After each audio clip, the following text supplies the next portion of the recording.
pour maîtriser sa colère, non seulement il est bon de dire A'oudhu billahi minash shaytanir rajim, mais le prophète nous a dit aussi, quand tu es en colère, assis-toi.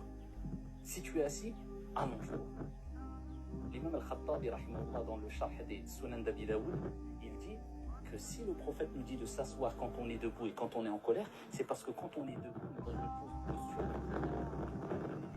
à extérioriser sa colère. Quand tu es debout, tu peux marcher, te déplacer, etc. Contrairement au fait que tu sois assis, il y a une certaine retenue. Et quand tu es allongé, il y a encore plus de retenue que si tu étais assis. Regardez la recommandation prophétique. Et aussi parmi les recommandations, c'est de faire les ablutions afin d'apaiser, calmer cette colère si tu es en colère. Et toujours te souvenir que si tu maîtrises ta colère, le résultat ne sera que beau. Le résultat ne sera qu'une réussite. Et tu sentiras, au début c'est dur, mais après quand tu as réussi à passer cette étape, tu es fier de toi. Parce que tu as réussi à quelque chose. Contrairement à celui qui s'est laissé aller extérioriser sa colère, suivi par sa colère, le résultat c'est quoi, billahi, allez, comme on le sait toutes et tous, ce n'est que remords et regrets.